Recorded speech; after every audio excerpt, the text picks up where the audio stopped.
오늘 말씀에 보면 사무엘의 어머니 한나가 등장을 합니다. 한나의 기도, 우리가 유명한 기도죠. 아들을 주시면 아들을 하나님께 일평생 바치겠습니다.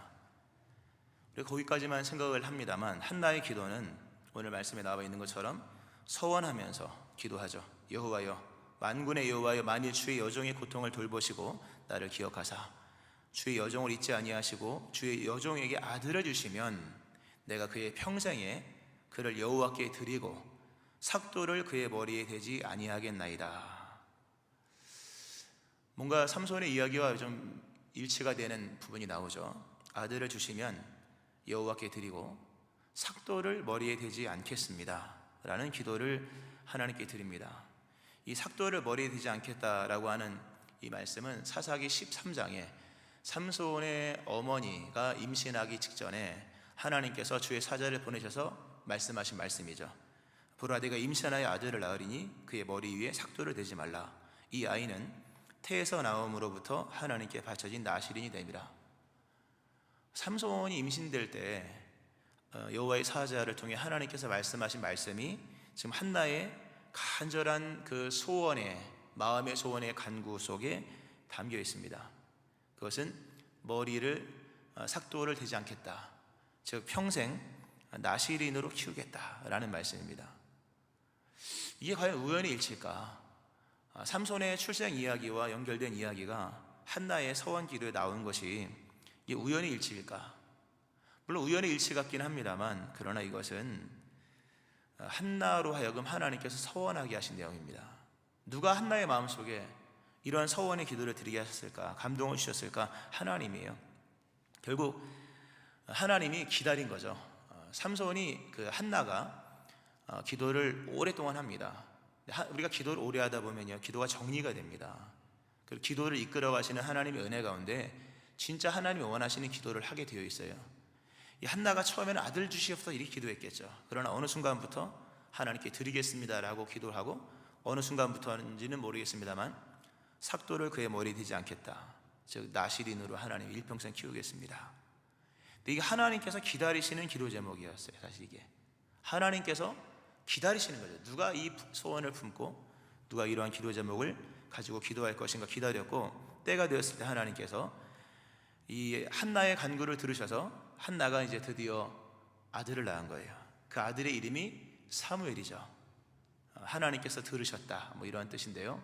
뭐 여러 의미가 있습니다, 이름에는. 그런데 보세요, 이렇게 한나가 간구해서 드디어 사무엘을 낳았다는 얘기가 성경에 나오는 얘기가 아니라 드디어 나실인이 태어났다 얘기를 하고 있는 겁니다. 사무엘의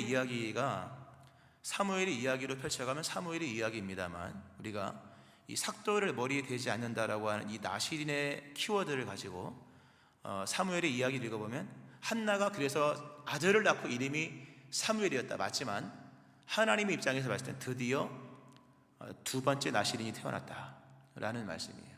그러니까 사무엘은 나실인입니다. 나실인이 태어난 거예요. 이게 바로 삼손, 그 사무엘에 관한 말씀입니다. 성경에는요, 특별히 사사시대에 보면 나실인이 두 번 등장합니다. 사사시대가 350년이거든요. 350년이라는 긴 기간 동안에 나실인은 딱 두 명밖에 없어요. 한 명이 삼손이에요. 그리고 또 한 명이 사무엘입니다. 사무엘도 사사시대입니다. 우리가 사무엘서를 읽어보면 왕정 이야기가 나와서 사무엘의 이야기가 왕정 이야기 같으나 사무엘도 사사입니다. 마지막 사사입니다. 첫 번째 나실인은 삼손이었고 두 번째 나실인은 사무엘이었습니다. 오늘 참고로 설교 말씀 잘 들으셔야 돼요. 그 삼손과 사무엘이 왔다 갔다 하거든요. 그래서 헷갈릴 수 있고요, 또 저도 헷갈릴 수 있는데요, 잘 들으시기 바라고요. 그러니까 둘 다 나실인이었다는 거죠. 근데 최후의 사사기상에서의 최후의 사사가 삼손이었는데 그도 나실인이었고, 실제로 사사시대를 종결했던 사람이 사무엘이었는데 그도 나실인이었다. 이건 우연의 일치가 아니라 하나님의 계획이었다는 거예요. 근데 우리가 알다시피 첫 번째 나실인이었던 삼손은 실패합니다. 물론 하나님께서 그를 돌봐주셨죠. 그래서 믿음에서는 성공했습니다. 그래서 명예의 전당 히브리서 11장에 그의 이름이 올라가 있으나 그럼 우리가 알아야 될 것은 믿음 지키고 천국 가면 끝이냐? 아닌 거죠. 삼손이 하나님 잘 믿고 천국 가게 하시기 위해서 나시린으로 태어나게 하신 것이 아니잖아요. 그로 하여금 하나님께서 시대 가운데, 역사 가운데 일을 행하시기 위해서 하나님께서 나시린으로 태어나게 하신 거거든요. 우리가 믿음만 지키고 천국 간다, 이거 썩 좋은 건 아니에요. 물론 그거는 제일 중요한 거지만 믿음을 지켜야 되고 나의 달려갈 길을 맞춰야 되고 선한 싸움도 싸워서 승리도 만들어 놓고 가야 되는 거예요. 삼손은 나시린으로 태어나서 뭐 여러 방탕과 방황의 길을 걷고 은총 가운데 믿음의 사람으로 인침받아서 영광을 돌리긴 했으나 그 삼손의 본연의 그 시대를, 블레셋으로부터 이스라엘을 구원하는 그 본연의 사역에 대해서만큼은 충만하진 않았어요. 그러니까 믿음으로는 히브리서 11장에 들어가 있으나 하나님에게는 좀 아쉬운 게 사실 있는 거예요. 그러니까 두 번째 나시린, 마치 두 번째 삼손이죠. 알고 보면 등장했던 사람이 사무엘이었는데요, 이 사무엘과 삼손의 차이는요 엄청나게 큽니다. 성경을 보면요, 힘이 센 삼손은 언제나 혼자였습니다. 성경에 보면 삼손이 누가 두 명과 더불어 싸웠다는 얘기가 없어요. 언제나 혼자 싸웁니다. 유일하게 옆에 사람이 있었을 때는 여인들은 꼭 옆에 있더라고 보니까요. 근데 단 한 명의 옆에 동역자가 없이 살았던 사람이 삼손이었습니다. 물론 뭐 힘이 세니까 뭐 없는 게 낫게 차라리 뭐 그래서 그런지 모르지만 삼손은 언제나 혼자였으나 사무엘은요 온 백성이 따랐다고 성경에 나옵니다. 또 삼손은 수천 명의 적을 이김으로 인하여 승리를 이스라엘에게 안겨줬다면 사무엘은 암흑 속에 있던 이스라엘에게 빛을 안겨줍니다. 이게 중요한 얘기입니다. 빛을 안겨줬다. 삼손은 승리를 안겨줬으나 빛을 끌어오지 못했어요. 원래 삼손의 이름이 태양이라는 뜻인데 하나님은 삼손을 통해서 이스라엘에게 어둠을 제하고 빛을 비춰주시기를 원했던 거거든요. 근데 그것까지는 못했잖아요. 승리는 몇 번 가져왔으나, 그러나 두 번째 삼손이라고 말할 수 있는 두 번째 나실인 이 사무엘은요 이스라엘 역사 속에 빛을 비춰 새로운 시대를 열었다는 거예요. 더욱이 힘이 세었던 삼손은 장렬한 전사와 더불어서 사사의 사역이 종결됩니다. 자신의 죽음과 더불어서 끝이에요. 후계자도 없어요. 그러나 한나의 아들 사무엘은 사사의 직분에서 물러나면서 끝이 아니라 새로운 지도자를 세웁니다. 사울왕을 세웠고 다윗에게까지 기름을 부어서 이스라엘이 앞으로 나아갈 미래와 방향을 쫙 열어놓는 거예요. 이게 대단한 거예요. 나만 믿음 생활을 잘하고 끝하고 내가 죽으면서 모든 게 끝나면 그건 좋은 건 아니잖아요. 삼손은 자기 죽음과 더불어서 끝났습니다. 그러나 사무엘은 사사의 직분에 물러나면서 새로운 시대를 열어가는, 그래서 어떤 사사 시대와 왕정 시대를 연결하는 어떤 하나의 어떤 교두보 같은 역할을 하는 사람이었죠. 사무엘을 통해서 이스라엘 역사가 완전히 달라져요. 특별히 이 영향력의 기간을 비교해 봤을 때 삼손은 20년간 사사로 활동했다. 삼손이 사사로서 영향력을 끼친 기간은 20년이에요. 물론 그 짧은 기간은 아닙니다. 그러나 사무엘의 영향력은요 어렸을 때부터 죽는 날까지.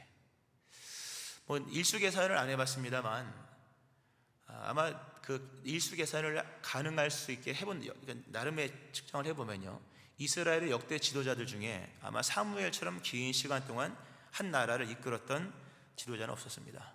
모세는 40년이었고 뭐 다윗도 40년이었고 뭐 다 웬만큼 하면 40년, 아주 훌륭한 사람 40년인데 사무엘은요 어렸을 때부터 주의 일을 했던 이 엄청난 일을 이룬 겁니다. 그러므로 이게 새 시대가 열리는 거거든요.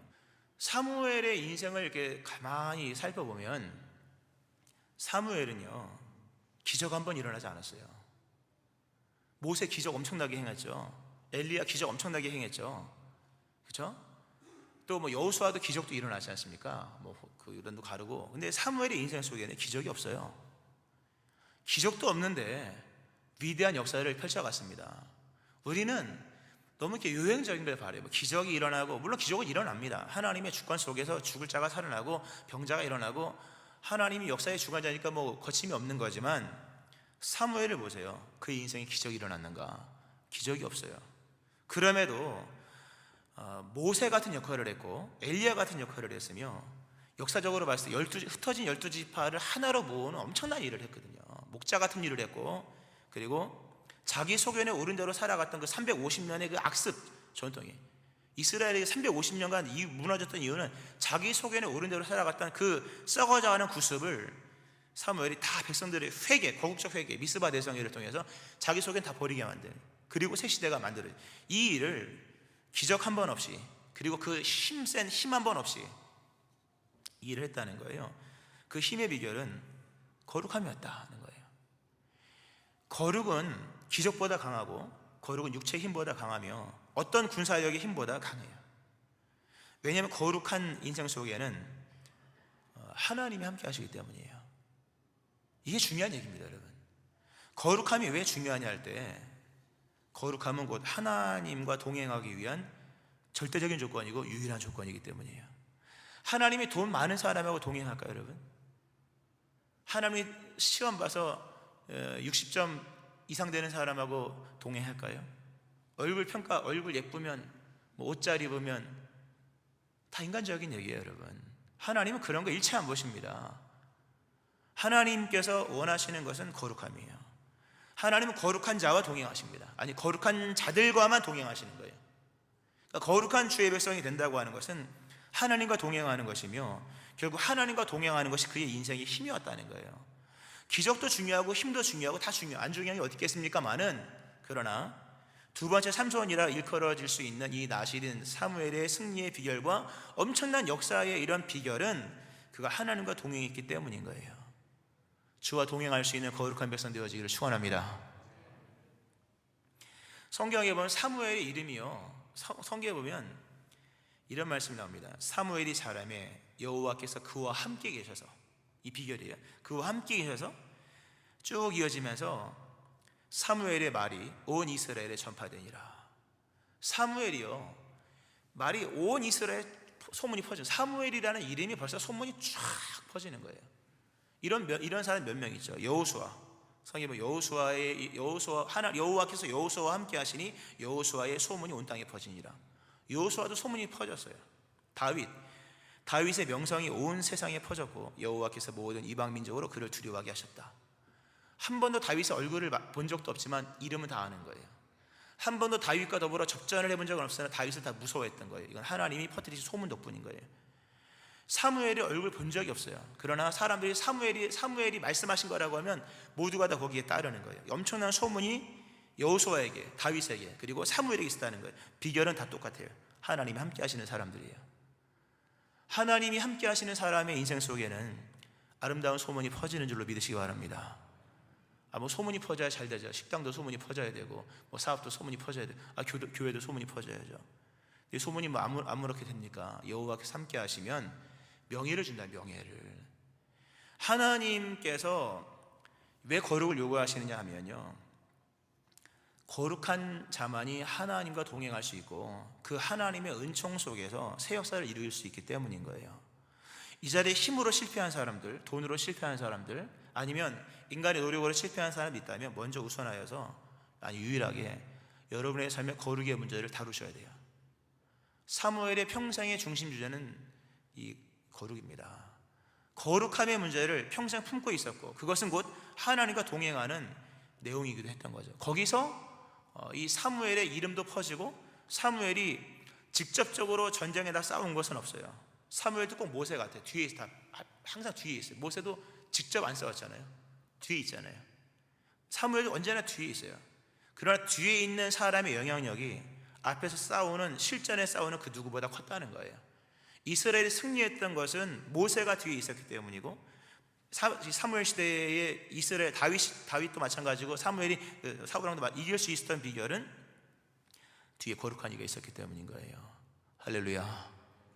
거룩이 승리예요. 이건 엄청난 힘이라고 하는 거죠.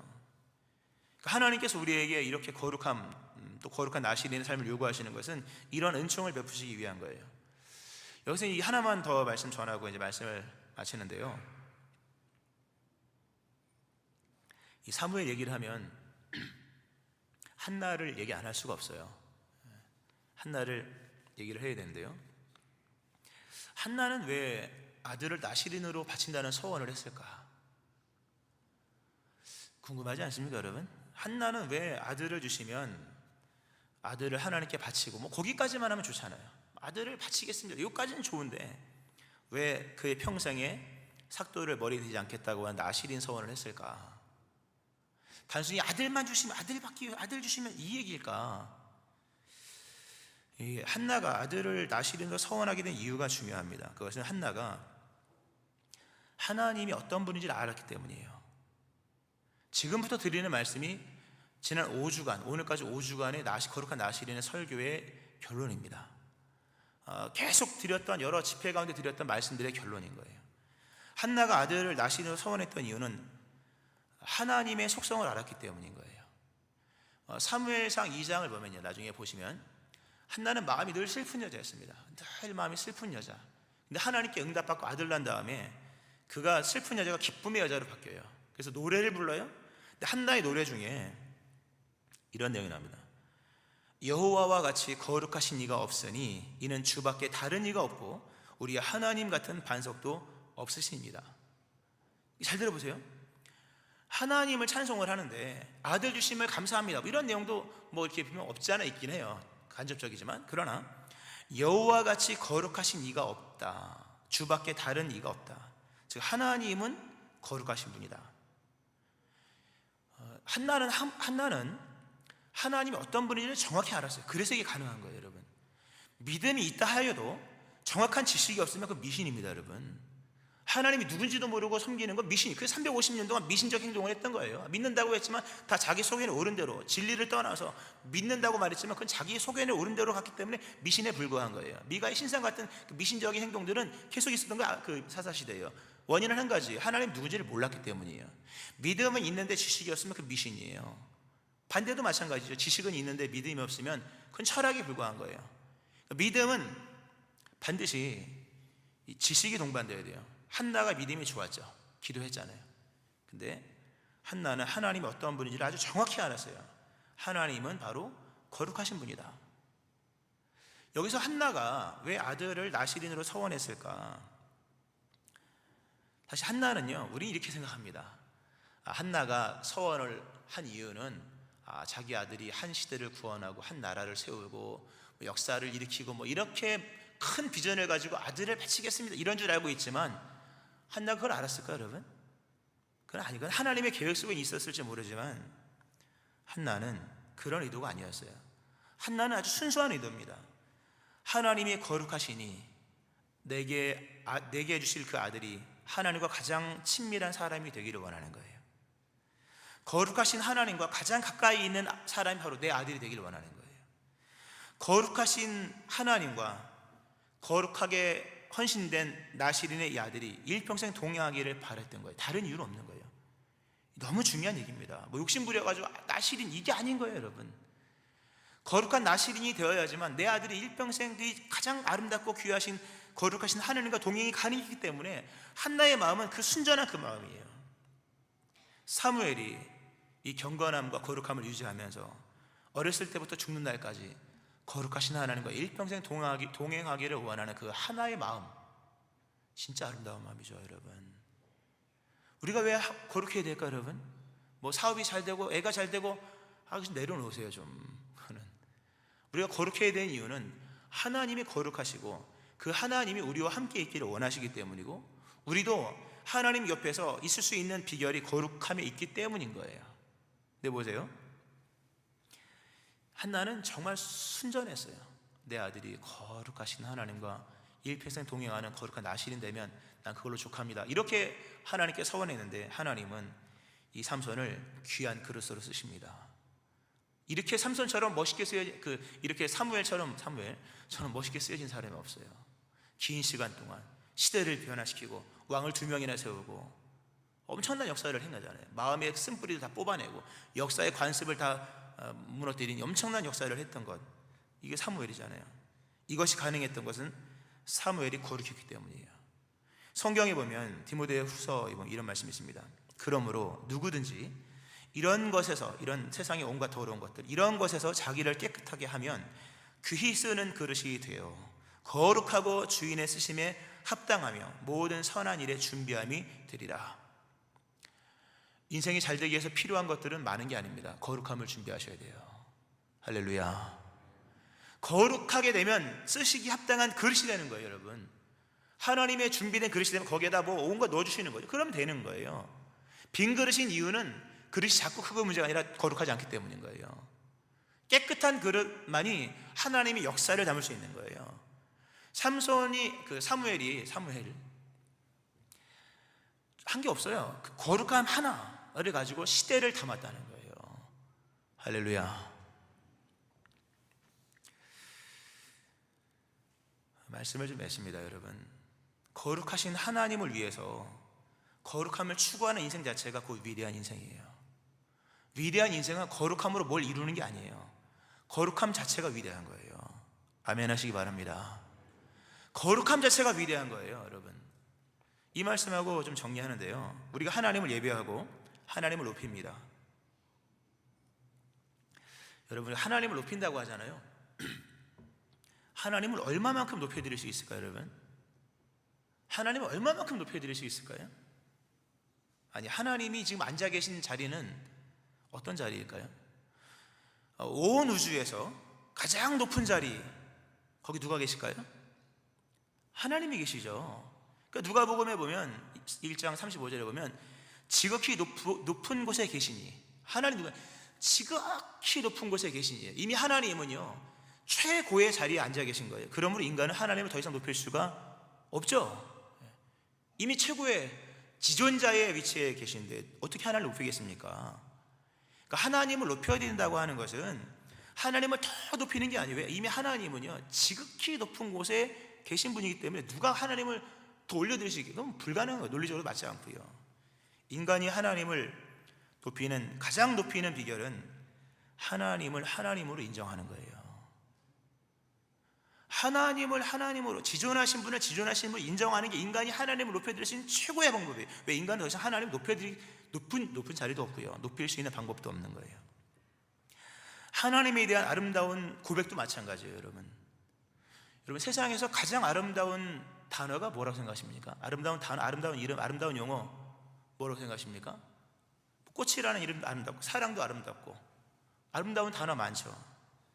그러나 그 어떤 아름다운 단어보다, 하나님이라는 단어보다 아름다운 단어는 없다는 거예요. 믿으십니까? 잘 들으셔야 돼요. 하나님이라는 이름보다 아름다운 이름은 없는 거예요. 우리는 자꾸 하나님 앞에 무슨 수식을 무슨 하나님 붙이지만, 하나님은 하나님 고유의 그 하나님, 이 한 단어가 가장 아름다운 단어예요, 사실요. 그보다 더 아름다운 단어가 없는, 거기다 뭘 자꾸 붙이는 것은요 덧대는 거예요, 사실요. 완전하신 분에다가 자꾸 뭘 덧대는 거는요 완전을 손실시키는 거예요. 그러니까 인간이 하나님께 드릴 수 있는 최고의 고백은 하나님을 부르는 거예요. 그냥 하나님. 근데 하나님의 속성이 있죠. 그것은 거룩이잖아요. 우리가 물론 전능도 있고 다 있습니다만, 하나님께서 받으실 가장 최고의 아름다운 단어는 거룩하신 하나님이에요. 한번 따라 하시겠습니다. 거룩하신 하나님. 그것보다 아름다운 단어는 없어요. 인간이 만들 수 있는, 아무리 문장력이 좋고 아무리 많은 어휘가 있고 국문과를 나오고 아니면 무슨 영문과를 나오고 해도, 인간이 하나님께 만들어낼 수 있는 최고의 단어는 이 하나예요. 거룩하신 하나님, 이거예요. 예수님께서 주기도문에서 가르친 첫 번째 기도가 뭡니까? 하늘에 계신 우리 아버지여, 이름이 거룩히 여김을 받으시오며. 할렐루야. 하나님을 높이는 최고의 방법은요 거룩하신 하나님인 거예요. 거룩하신 하나님, 그러므로 저도 거룩하기를 원합니다. 이게 인간이 드릴 수 있는 최고의 고백이며 최고의 예배이고, 하나님 앞에서 가장 아름다운 고백인 거예요. 다른 것들 이렇게 수많은 내용 붙여도요 거룩하신 하나님 없잖아요. 이것만큼 아름다운 단어가 없는 거예요. 그 스랍들의 찬양이 뭡니까? 거룩하다 거룩하다 거룩하다잖아요. 할렐루야. 거룩해야 됩니다. 그러나 누구도 자신의 힘으로는 거룩할 수 없습니다. 그래서 예수님을 믿어야 됩니다. 예수님을 그래서 믿어야 되는 거예요. 예수님은 하나님께서 우리를 거룩하게 하시기 위하여 보내신 하나님의 거룩이에요. 예수는 하나님으로부터 나와서 우리에게 지혜와 의로움과 거룩함과 구원이 되셨다. 고린도서 1장 30절 말씀이고요. 히브리서에 나오죠. 그 후에 말씀하시기를 보시옵소서, 예수님께서 내가 하나님의 뜻을 행하러 왔나이다 하셨으니, 이 뜻을 따라 예수 그리스도의 몸을 단번에 들이심으로 말미암아 우리가 거룩함을 얻었노라. 예수님 안 믿으시는 분이 있다면 예수님 믿으셔야 돼요. 믿으시는 분이 있다면 복음 위에 살아야 됩니다. 손댈 게 있고 손대지 말아야 될 것이 있습니다. 하나님께서 그리스도 예수 안에서 우리에게 허락하신 거룩은 손대지 말아야 될, 삭도를 대지 말아야 될 거룩한 나시린의 머리와 같은 거예요. 이 거룩함을 그리스도 예수 안에서 잘 유지해야 되는 거예요. 이 말씀 읽어드리고 마치는데요, 전에 악한 행실로 멀리 떠나 마음으로 원수가 되었던 너희를 이제는 그의 육체의 죽음으로 말미암아 화목하게 하사 너희를 거룩하고 흠없고 책망할 것이 없는 자로 그 앞에 세우고자 하셨으니, 만일 너희가 믿음에 거하고 터 위에 굳게 서서 너희 들은 바 복음의 소망에서 흔들리지 아니하면 그리하리라. 그리스도 예수의 십자가 은총 아래 거하고 일평생 거룩한 나시린으로 살아가는 주의 백성 되어지기를 주의 이름으로 축원합니다.